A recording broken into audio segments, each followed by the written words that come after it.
Hello, welcome to my YouTube channel. ഇപ്പോൾ കഴിഞ്ഞ ദിവസം വെറുതെ ഒരു പണിയില്ലാതെ വീട്ടിലിങ്ങനെ കുത്തിപ്പിടിച്ചിരുന്ന സമയത്ത് എൻ്റെ ഒരു ഹോബി ആയിട്ടുള്ള കാര്യമാണ് ഞാൻ ചെയ്യായിരുന്നു കേട്ടോ. എന്താണെന്നറിയോ, ഈ ഓൺലൈൻ ആപ്പുകളും ഷോപ്പിംഗ് ആപ്പുകളും നമ്മുടെ ഫുഡ് ഡെലിവറി ആപ്പും ഒക്കെ നമ്മളിങ്ങനെ ചുമ്മാ ഇരുന്ന് നോക്കുമല്ലോ. ഓർഡർ ചെയ്യുന്നില്ല, ഒന്നും വാങ്ങുന്നില്ല എന്ന് പറഞ്ഞാൽ വെറുതെ ഒരു രസം നേരെ പോകാൻ വേണ്ടിയിട്ട്. അങ്ങനത്തെ ശീലം നിങ്ങൾക്കുണ്ടോ? ഉണ്ടെങ്കിൽ കമൻറ്റ് ചെയ്യണേ. അങ്ങനെ വെറുതെ ഊബർ ഈറ്റ്സ് നോക്കിക്കൊണ്ടിരുന്നപ്പോഴാണ് പെട്ടെന്ന് എൻ്റെ കണ്ണിലൊരു കട ഉടക്കിയത്. ലിവർപൂൾ തട്ടുകട. ഞാൻ നേരത്തെ പറഞ്ഞിട്ടില്ലേ, ഇവിടെ തട്ടുകടയൊന്നും ഇല്ലാത്തതുകൊണ്ട് ഒരു തട്ടുദോശയോ അല്ലെങ്കിൽ അങ്ങനത്തെ എന്തെങ്കിലുമൊക്കെ കഴിക്കണം തോന്നിയാൽ തന്നെ ഉണ്ടാക്കി കഴിക്കില്ല നിവർത്തിയുള്ളൂ എന്ന്.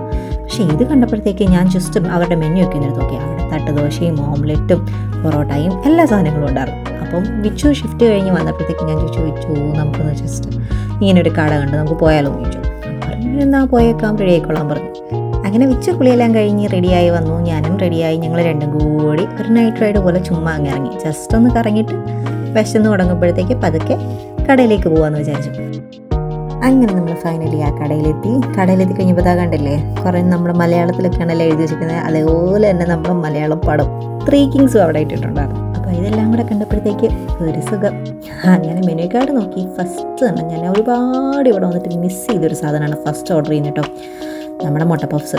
ഇവിടെ വന്ന് കഴിഞ്ഞിട്ട് ഇവിടെ ഉണ്ടാക്കാനൊക്കെ ഞാൻ നോക്കിയെങ്കിലും ഒന്നും നടന്നില്ല. കാരണം ഞങ്ങളുടെ ഗ്രില്ല് കംപ്ലൈൻ്റ് ആയതുകൊണ്ട് അതിൽ ഉണ്ടാക്കാൻ പറ്റുന്നില്ലായിരുന്നു. അതുകൊണ്ട് എപ്പോഴെങ്കിലും ഒരു മുട്ട പഫ്സ് കഴിച്ചിരുന്നെങ്കിൽ എന്ന് കൊതിച്ചിരുന്നപ്പോഴാണ് ഇങ്ങനെ കാണുന്നത്. നേരെ കയറി ചെന്നപ്പോഴവിടെ ഡിസ്പ്ലേ ഇരുന്ന് ഇതായിരുന്നു കേട്ടോ. ഫസ്റ്റ് തന്നെ ഞാൻ ഓർഡർ ചെയ്തു. കഴിച്ചുകൊണ്ടിരിക്കുന്നതിൻ്റെ വഴിക്ക് എൻ്റെ കുഞ്ഞിതാ അനങ്ങുന്നുണ്ടായിരുന്നു. അപ്പോൾ ഞാനങ്ങനെ അത് ചുമ്മാ വിച്ചുവിനെ കാണിച്ചപ്പോൾ വിച്ചു ഇത് ചെയ്തു. പക്ഷേ വീഡിയോയിൽ കിട്ടില്ല. വീഡിയോ എടുക്കുമ്പോൾ കറക്റ്റായിട്ട് അനങ്ങൂല കേട്ടോ.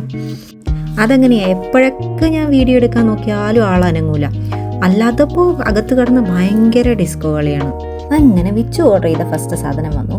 ഇത് ഒന്ന് അൽഫാമും ഒരു പൊറോട്ടയും ഒരു ഡ്രിങ്കും മയണൈസും കൂടെ ഉള്ള ഒരു കോമ്പിനേഷൻ ആയിരുന്നു. നല്ല ടേസ്റ്റ് ആയിരുന്നു കേട്ടോ. ഇവിടെ അൽഫാമും ഞങ്ങളങ്ങനെ വന്നിട്ട് കഴിച്ചിട്ടില്ല. വീട്ടിൽ ജസ്റ്റ് ഗ്രില്ല് ചെയ്തെടുക്കുന്നത് മാത്രമേ കഴിക്കാറുള്ളൂ. അൽഫാമായിട്ട് അങ്ങനെ കഴിക്കുന്നില്ല. അപ്പം കുറേ നാൾ കൂടി അത് കഴിച്ചപ്പോഴും നല്ലതായിരുന്നു കേട്ടോ. നല്ല ടേസ്റ്റായിരുന്നു ഫുഡ്.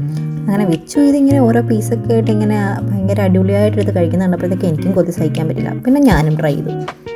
ഞാൻ ഓർഡർ ചെയ്തത് തട്ടുദോശയായിരുന്നു കേട്ടോ. എന്നൊക്കെ എന്താണെന്നറിയില്ല, എനിക്ക് ഭയങ്കര ഇഷ്ടമാണ് തട്ടുദോശയും ഓംലെറ്റും. സോ അത് കണ്ടപ്പോൾ ഞാൻ ഫസ്റ്റ് ഓർഡർ ചെയ്തത് തന്നെ തട്ടുദോശ ഓംലെറ്റും. പക്ഷേ അവരെൻ്റെ തട്ടുദോശയുടെ കാര്യം മറന്നുപോയായിരുന്നു. കുറേ നേരം ചോദിച്ചപ്പോഴത്തേക്ക് പിന്നെ കുറേ കഴിഞ്ഞ് ചോദിച്ചപ്പോഴാണ് അവർ ഓർക്കുന്നത്. അപ്പോൾ ആദ്യം എനിക്കൊരു ഓംലെറ്റ് കൊണ്ടുവന്ന് തന്നു. 2 കഷ്ണം ഞാനിട്ട് വായി വെച്ചു. പക്ഷേ തട്ടുദോശയുടെ കൂടെ കഴിക്കുമ്പോഴല്ല ഓംലെറ്റിന് ആ ഒരു സുഖമുള്ളൂ. എനിക്കതാണ് കേട്ടോ ഇഷ്ടം.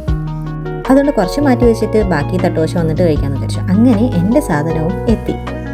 കുറേ നാൾ കൂടി കഴിക്കുന്നതുകൊണ്ടാണോ എന്ന് അറിഞ്ഞുകൂടാ, എനിക്ക് ഭയങ്കരമായിട്ട് ഇഷ്ടപ്പെട്ടു കേട്ടോ. നല്ല ടേസ്റ്റ് ഉണ്ടായിരുന്നു. ആ തട്ടുദോശയും ചമ്മന്തിയും സാമ്പാറും ഓംലെറ്റും ഒക്കെ കൂടി കഴിക്കാൻ അടിപൊളിയായിരുന്നു. സത്യം പറഞ്ഞാൽ വീട്ടിൽ തന്നെ ഉണ്ടാക്കി കഴിച്ച് ഞാൻ മടുത്തിങ്ങനെ ഇരിക്കുമ്പോഴാണ് വെറുതെ ഇരുന്നപ്പോൾ യൂട്യൂബിലല്ല ഊബർ ഈറ്റ്സിൽ ഇങ്ങനെ സെർച്ച് ചെയ്തുമായിരുന്നു ഇന്ത്യൻ ഫുഡ്. അപ്പോഴാണ് ഈ കട കാണുന്നത്. അങ്ങനെ കണ്ടപ്പോഴത്തേക്ക് സ്ട്രൈക്ക് ചെയ്തു. അങ്ങനെ പോരും ചെയ്തേ. സത്യം പറഞ്ഞാൽ ഫുഡെല്ലാം ഉണ്ടാക്കി വെച്ചിരിക്കുകയായിരുന്നു കേട്ടോ വീട്ടിൽ. പിന്നെ ഇങ്ങനെ പ്രഗ്നൻ്റ് ആയിരിക്കുന്നത് കൊണ്ട് എന്തെങ്കിലും വേണമെന്ന് പറഞ്ഞാൽ വെച്ച് വേണ്ട അത് പറ്റില്ല എന്ന് പറയാറില്ല എന്ന് കരുതി ഞാനങ്ങനെ മുതലാക്കാറൊന്നുമില്ല കേട്ടോ. അത്രയ്ക്ക് എന്തെങ്കിലും എനിക്കങ്ങനെ ക്രേവിങ്സ് ആയിട്ടൊന്നും വരാറുമില്ല. പിന്നെ ഇതൊക്കെ നമുക്ക് സാധാരണ തോന്നുന്ന ആഗ്രഹങ്ങളായിട്ട് തന്നെ ഒന്നുള്ളൂ. അല്ല, പ്രഗ്നൻസിയുടെ സ്പെഷ്യലായിട്ടൊന്നും തോന്നിയില്ല. എന്തായാലും ഫുഡ് പോയി കഴിച്ചു. ഞങ്ങൾക്ക് ഒരുപാട് ഇഷ്ടപ്പെട്ടു. പിന്നെ ഞങ്ങളൊരു മിൻറ്റ് ലൈമും കൂടെ ഓർഡർ ചെയ്തിട്ടുണ്ടായിരുന്നു. അപ്പോൾ അതും അടിപൊളിയായിരുന്നു. ഞാൻ ആ കുടിക്കുന്ന രീതി കണ്ടാൽ തന്നെ നിങ്ങൾക്ക് മനസ്സിലാവുമായിരിക്കും ഇതെല്ലാം കഴിഞ്ഞിട്ട് ആ മിൻറ്റ് ലൈം കുടിക്കുമ്പോൾ കിട്ടുന്ന ആ ഒരു സുഖം എന്തുമാത്രം ഉണ്ടെന്നുള്ളത്. ഇങ്ങനെ കുടിച്ചുകൊണ്ടേയിരിക്കാൻ തോന്നുന്നു, നിർത്താൻ തോന്നില്ല. അങ്ങനെ ഫുഡെല്ലാം കഴിച്ചു. എല്ലാം നല്ലതായിരുന്നു. പാത്രമൊക്കെ ഫുള്ള് കാലിയാക്കി. കുറച്ചെല്ലാം കരിയാപ്പിലയൊക്കെ മാത്രമേ ബാക്കിയുള്ളൂ. അല്ലെങ്കിൽ എൻ്റെ ശീലം ഇങ്ങനെയാണ്, ഫുഡ് കഴിച്ച് കഴിഞ്ഞാൽ പാത്രം നല്ല നീറ്റ് ആൻഡ് ക്ലീൻ ആയിരിക്കണം. ഒന്നും അങ്ങനെ വേസ്റ്റ് ചെയ്യാൻ എനിക്ക് ഇഷ്ടമല്ല കേട്ടോ. അതായത് കഴിക്കാൻ പറ്റാത്ത എന്തെങ്കിലും ആണെങ്കിൽ മാത്രമേ അതിൻ്റെ പാത്രത്തിലുണ്ടാവുള്ളൂ. ബാക്കിയെല്ലാം തന്നെ ഞാൻ കഴിച്ചിട്ടുണ്ടാവും. അപ്പോൾ അതെല്ലാം കഴിഞ്ഞു. ഞങ്ങൾ തിരിച്ച് തേണ്ട വീട്ടിലോട്ട് പോവുകയാണ്. അതൊക്കെ പാട്ടൊക്കെ കേട്ട് റോഡിലൊന്നും അധികം ആൾക്കാരൊന്നും ഇല്ല. ഫുള്ള് സമയം ഇപ്പം 10-11 മണിയൊക്കെ കഴിഞ്ഞിട്ടുണ്ട്.